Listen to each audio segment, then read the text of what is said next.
Chapter 70 భగవంతుడు అన్ని కోరికలు ఇంకా జ్ఞానం యొక్క ముగింపు. నేను అమెరికా నుంచి ఇంకా నా మిత్రుడు ఐర్లాండ్ నుంచి 6 నెలల క్రితం వచ్చాము. ఆశ్రమాలన్నీ తిరుగుతున్నాము. ఏమేమి చూశారు?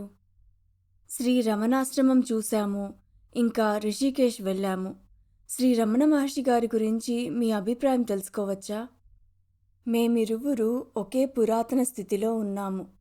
నిన్ను నువ్వు పేరు ఇంకా శరీరము అని భావిస్తావు గనుక నువ్వు గ్రహించేదల్లా నామరూపాలు మాత్రమే. మీరు శ్రీ రమణ మహర్షిని కలిస్తే ఏం జరిగేది? బహుశా మేము చాలా సంతోషించేవాళ్ళం, కొద్దిగా మాట్లాడుకునేవాళ్ళమేమో. మిమ్మల్ని ముక్తి పొందిన వారిగా గుర్తించేవారా? తప్పకుండా. మనిషికి మరో మనిషి తెలిసినట్టు జ్ఞానికి మరో జ్ఞాని తెలుసు. నువ్వు అనుభవించని దాన్ని అభినందించలేవు. ఇంజనీర్ కావాలంటే నేను ఇంజనీరింగ్ చదవాలి. భగవంతునిగా మారాలంటే నేనేం నేర్చుకోవాలి? నువ్వు నేర్చుకున్న వాటన్నిటినీ విడిచిపెట్టాలి.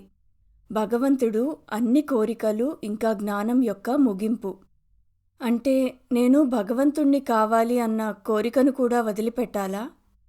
అన్ని కోరికలు వదిలిపెట్టాలి. ఎందుకంటే కోరడం వల్ల నువ్వు ఆ కోరికల యొక్క రూపాన్ని తీసుకుంటావు. కోరికలేవీ మిగలనప్పుడు నువ్వు నీ సహజ స్థితి వైపుకు తిరుగుతావు.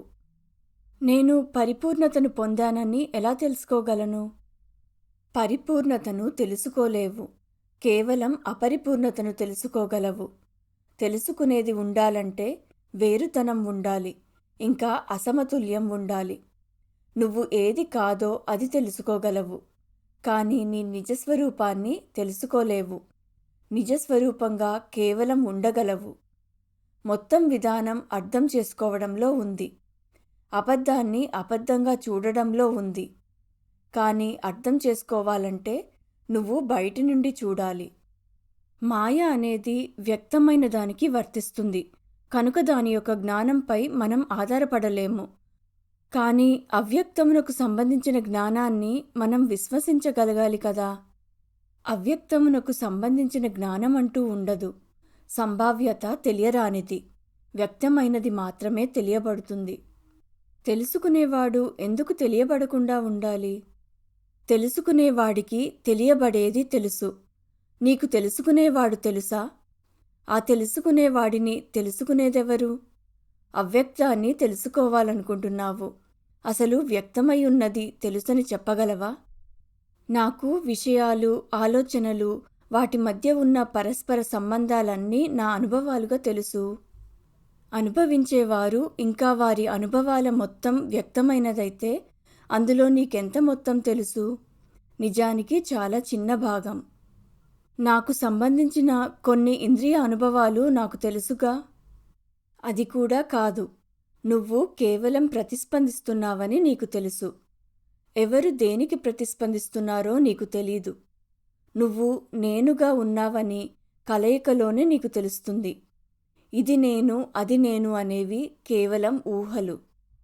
నాకు వ్యక్తమైనది తెలుసు, ఎందుకంటే నేను అందులో పాల్గొంటున్నాను గనుక. మీరన్నట్టు నా భాగం చిన్నదే కావచ్చు, కానీ అది నిజమైనది. నేను దానికి అర్థాన్నిస్తాను. నేను లేకుండా ఈ ప్రపంచం చీకటిగా ఇంకా నిశ్శబ్దంగా అయిపోతుంది. ఒక మినుగురు పురుగు ప్రపంచానికి వెలుగునివ్వగలదా? నువ్వు ప్రపంచానికి అర్థాన్నివ్వవు, దాని అర్థాన్ని కనుక్కుంటావు. నీ లోతుల్లోకి దూకి అన్ని అర్థాలు ప్రవహించే మూలాన్ని కనుక్కో. ఖచ్చితంగా అది నీ మిడిమిడి జ్ఞానం గల మనస్సైతే కాదు. ఏది నన్ను పరిమితంగా ఇంకా పైపై జ్ఞానం కలదిగా చేస్తుంది? పరిపూర్ణమైనది తెరవబడి ఉంది, ఇంకా అందుబాటులో ఉంది. కానీ నువ్వు దాన్ని తీసుకోవు. నిన్ను నువ్వు ఏ చిన్న వ్యక్తిగా భావిస్తున్నావో దానితో సంఘం ఏర్పరచుకున్నావు. నీ కోరికలు సంకుచితమైనవి, నీ ఆశయాలు తుచ్చమైనవి. గ్రహించే కేంద్రం లేకుండా వ్యక్తమైనది ఎక్కడుంటుంది? గ్రహించబడనప్పుడు వ్యక్తమైనది కూడా అవ్యక్తమైన దానితో సమానము. నువ్వు ఆ గ్రహించే కేంద్రానివి. అన్ని పరిమాణాలకు ఓ పరిమాణం లేని మూలానివి. నిన్ను నువ్వు పరిపూర్ణమైన వాడిగా తెలుసుకో. కణంలో జగములెలా ఉండగలవు? ఒక కణంలో అనంతమైన జగాలను ఇమడ్చగల స్థలం ఉంది. సామర్థ్యం లేకపోవడం లేదు. ఉన్న సమస్యల్లా స్వయం పరిమితి మాత్రమే. కానీ నువ్వు నీ నుంచి పారిపోలేవు. ఎక్కడికి వెళ్ళినా నువ్వు నీ దగ్గరికే తిరిగి రావాలి. ఇంకా ఈ విషయాన్ని అర్థం చేసుకోవాలి. నేను యోగా కోసం భారతదేశం వచ్చాను. ఇంకా వెతుకుతూనే ఉన్నాను. ఎలాంటి యోగాని నేర్చుకోవాలనుకుంటున్నావు? పొందే యోగమా లేక వదులుకునే యోగమా? అవి రెండూ చివరికి ఒకే దాని కిందకు రావా? ఎలా వస్తాయి? ఒకటి బానిసను చేస్తుంది, మరొకటి విముక్తినిస్తుంది. ఉద్దేశ్యం చాలా ముఖ్యమైనది. త్యజించడం ద్వారా స్వేచ్ఛ లభిస్తుంది. అన్ని స్వాధీనాలు బంధమే. నాకు పట్టుకునే శక్తి ఇంకా ధైర్యం ఉన్నప్పుడు నేనెందుకు వదులుకోవాలి? నాకు ఈ వదులుకునే విషయం అర్థం కావట్లేదు. నాకేదైనా కావాలనిపిస్తే నేను దాన్ని ఎందుకు నెరవేర్చుకోకూడదు? నీకు వివేకం ఇంకా వదులుకునే శక్తి లేకపోతే నువ్వు స్వాధీనపరుచుకున్న వాటిని చూడు. నీ చూడటమే వాటిని కాల్చేస్తుంది. నువ్వు నీ మనసు వెలుపల నిలబడగలిగితే నీ స్వాధీనాలను ఇంకా కోరికలను పూర్తిగా త్యజించడమే అత్యంత తెలివిగల పని అని నువ్వు త్వరలో కనుగొంటావు. నువ్వు ప్రపంచాన్ని సృష్టిస్తావు, తర్వాత దాని గురించి చింతిస్తావు. స్వార్థం నిన్ను బలహీనపరుస్తుంది. కోరడానికి నీకు శక్తి ఇంకా ధైర్యం ఉన్నాయని నువ్వు అనుకుంటే అది నువ్వు యవ్వనంలో ఉండటం వల్ల ఇంకా అనుభవం లేకపోవడం వల్లనే. తప్పనిసరిగా కోరినది దాన్ని పొందే మార్గాలను నాశనం చేస్తుంది. తరువాత అది స్వయంగా వాడిపోతుంది. ఇదంతా మంచికే. అది కోరికను విషంలా వదిలిపెట్టమని నేర్పుతుంది. నేను కోరికలేనితనాన్ని ఎలా అభ్యసించాలి? అభ్యసించాల్సిన పని లేదు. ఎటువంటి త్యాగపూర్వక పనులు చేయనవసరం లేదు.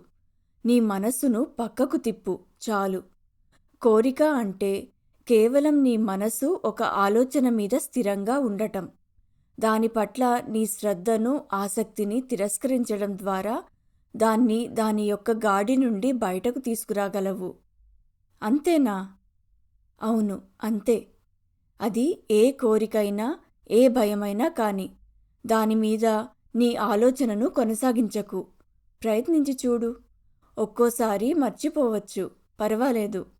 ప్రతి కోరిక, భయము ఇంకా ప్రతి ప్రతిస్పందన తలెత్తగానే ఊడ్చిపారేయడం అలవాటుగా మారే వరకు ప్రయత్నిస్తూ పో. భావోద్వేగం లేకుండా ఒకరు ఎలా ఉండగలరు? నీకు కావలసినన్ని భావోద్వేగాలు ఉంచుకో. కానీ ప్రతిస్పందనలతో ప్రేరేపించబడిన భావోద్వేగాలతో జాగ్రత్త. పూర్తిగా స్వయం నిర్ణయంతో లోపలి నుండి పాలించబడాలి, బయటి నుండి కాదు. కేవలం ఒక మంచిదాన్ని భద్రపరచడానికి మరోదాన్ని వదులుకోవడం నిజమైన త్యాగం కాదు. అది విలువలేనిదని గ్రహించి వదిలివేయబడాలి. అలా వదిలివేయడంతో నువ్వు శక్తియుక్తుల్లో తరగని ప్రేమ ఇంకా ఆనందంలో స్వాభావికంగా ఎదుగుతావు. కోరికలు ఇంకా భయాలను విడిచిపెట్టే విషయంలో ఎందుకంతగా పట్టుపట్టడం? అవి సహజమైనవి కావా? కావు. అవి పూర్తిగా మనసు చేత చేయబడినవి. నీకు ఏమీ అవసరం లేదని తెలుసుకోవడానికి నువ్వు అన్నిటినీ వదిలిపెట్టాలి, ఆఖరికి నీ శరీరాన్ని కూడా. నీ అవసరాలు నిజమైనవి కావు. నీ శ్రమలు అర్థం లేనివి. నీ ఆస్తులు నిన్ను రక్షిస్తాయని భ్రమిస్తావు. నిజానికి అవి నిన్ను దుర్బలంగా మారుస్తాయి. నిన్ను నువ్వు తెలుసుకో. నువ్వు అది ఇది కావని చూడు. ఏ ఇంద్రియ అనుభవము లేదా మౌఖిక నిర్మాణము ద్వారా నువ్వు చేరబడవు. వాటి నుండి వెనకకు మళ్ళు. వ్యక్తిగా అనుకరించడాన్ని నిరాకరించు. నేను మీ మాటలను విన్నాక ఏం చేయాలి? కేవలం వినడం వల్ల నీకు అంత ఉపయోగం ఉండదు. దాన్ని మనసులో పెట్టుకోవాలి. దాని గురించి ఆలోచించాలి. నేను ఏ స్థితి నుండి చెప్తున్నానో దాన్ని గ్రహించు. నేను సత్యం నుండి మాట్లాడుతున్నాను. చేయి చాచి అందుకో. నిన్ను నువ్వు ఏమనుకుంటున్నావో అది నువ్వు కావు. నేను నీకు భరోసా ఇస్తున్నాను. నీ గురించి నీకున్న భావచిత్రం జ్ఞాపకాలతో రూపొందించబడింది. ఇంకా పూర్తిగా ప్రమాదవశాత్తు ఏర్పడింది. నేనేంటో అది కర్మల యొక్క ఫలితం కాదా? నువ్వు ఏదై కనిపిస్తున్నావో అది నువ్వు కాదు. కర్మ అనేది నువ్వు పునరావృతం చేయడానికి నేర్చుకున్న ఒక పదం మాత్రమే. నువ్వు ఎన్నడూ ఒక వ్యక్తిగా ఉండలేదు, ఉండబోవు. నిన్ను నువ్వు వ్యక్తిగా పరిగణించడాన్ని నిరాకరించు. కాని నువ్వు ఫలానా వాడివని నమ్ముతూ దాన్ని ఏమాత్రం అనుమానించకుండా ఉన్నంతవరకు బయటపడగలవన్న ఆశ ఉండదు. కళ్ళు తెరవడానికి నిరాకరిస్తే ఇంకేం చూపించగలము? కర్మ అనేది నన్ను పరిపూర్ణత వైపుకు ప్రేరేపించే ఒక మహత్తరమైన శక్తిగా నేను ఊహించుకుంటాను. అది సరైనదేనా? ఇతరులు నీకలా చెప్పారు. నువ్వు ఎప్పుడో పరిపూర్ణుడవు. ఇక్కడే, ఇంకా ఇప్పుడే. నువ్వు కాని దాన్ని నువ్వనుకోవడం ఆపు. ఆపడమే ఇక్కడ ముఖ్యమైన పని. ఏదీ నిన్ను బలవంత పెట్టదు. నిన్ను నువ్వు ఏదిగా నమ్ముతావో అదే నువ్వవుతావు. వ్యక్తివని నమ్మడం ఆపు. మీరు ఇక్కడ కూర్చుని నాతో మాట్లాడుతున్నారు. మిమ్మల్ని మాట్లాడమని బలవంత పెడుతున్నది కర్మే కదా. నన్ను ఏదీ బలవంత పెట్టదు. ఏం చేయబడాలో నేనది చేస్తాను. కానీ నువ్వు అనవసరమైనవి చాలా చేస్తావు. నువ్వు పరిశీలించడానికి నిరాకరించడమే కర్మను సృష్టిస్తుంది. నీ స్వంత బాధల పట్ల నీ ఉదాసీనత దాన్ని శాశ్వతంగా ఉండేట్టు చేస్తోంది. అవును, నిజమే. ఈ ఉదాసీనతకు ఏది ముగింపు పలకగలదు? కోరిక, వైరాగ్యము కలిగి కరుణ యొక్క తరంగంగా లోపలి నుండి రావాలి. నేను దానివైపుకు సగం దూరం నడవవచ్చా? తప్పకుండా. నువ్వు నీ పరిస్థితిని చూడు, ప్రపంచం యొక్క పరిస్థితిని చూడు. మాకు కర్మ గురించి, పునర్జన్మల గురించి, యోగము ఇంకా గురువుల గురించి చెప్పబడింది. అన్నిటినీ మర్చిపో. ఆలోచనలు, నమ్మకాలు వంటి బరువులన్నిటినీ వదిలి ముందుకు వెళ్ళు.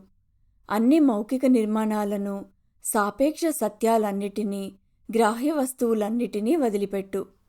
సంపూర్ణ భక్తి ద్వారా మాత్రమే అవ్యక్తం చేరబడుతుంది. దీని పట్ల నిరాసక్తంగా ఉండకు. నేను పరిపూర్ణ సత్యంతో మొదలుపెట్టాలి. ఏదైనా ఉందా? ఉంది. నేను ఉన్నాను అనే భావన. దానితో మొదలుపెట్టు. ఇంకేదీ సత్యము కాదా? మిగిలినవి సత్యమూ కాదు, అసత్యమూ కాదు. అవి కనిపించినప్పుడు వాస్తవంలాగా ఉంటాయి, నిరాకరించినప్పుడు మాయమవుతాయి. వాస్తవము సరళమైనది, తెరచి ఉన్నది, స్పష్టమైనది. దయ, అందం ఇంకా ఆనందం కలిగి ఉన్నది. అది పూర్తిగా వైరుధ్యాలు లేనిది. అది ఎప్పుడూ కొత్తది, తాజాగా, అంతులేని సృజనాత్మకత కలిగి ఉన్నది. ఉండటం ఇంకా ఉండకపోవడం, చావు ఇంకా పుట్టుక అన్ని భేదాలు దానిలో కలిసిపోతాయి. అన్నీ అబద్ధమని ఒప్పుకుంటాను. కానీ అది నా మనస్సును లేకుండా చేస్తుందా? ఆలోచనలే మనస్సు. దాన్ని వాస్తవంగా మార్చడానికి వాస్తవాన్ని ఆలోచించు. వస్తువుల యొక్క రూపం కేవలం కనిపించేవైతే అవి వాస్తవంలో ఏంటి? వాస్తవంలో కేవలం గ్రహించడం ఉంది. గ్రహించేవాడు ఇంకా గ్రహించబడినవి సంభావితమైనవి. గ్రహించడం అనే సంగతి నిజమైనది. వాటి మధ్య అవ్యక్తం ఎప్పుడొస్తుంది? అవ్యక్తము గ్రహించడం యొక్క జన్మస్థలం. అది గ్రహించడాన్ని సాధ్యం చేస్తుంది. నీలో ఉన్నది మనసుకు అతీతం. పనితనంలోనే దాన్ని గ్రహించగలవు. నీ దైనందిన జీవితంలో దాన్ని వ్యక్తపరచు. అప్పుడు దాని వెలుగు మరింత ప్రకాశవంతమవుతుంది. మొత్తం విశ్వంలో ఒక్క విలువైనదైనా ఉందా? ఉంది. ప్రేమ యొక్క శక్తి.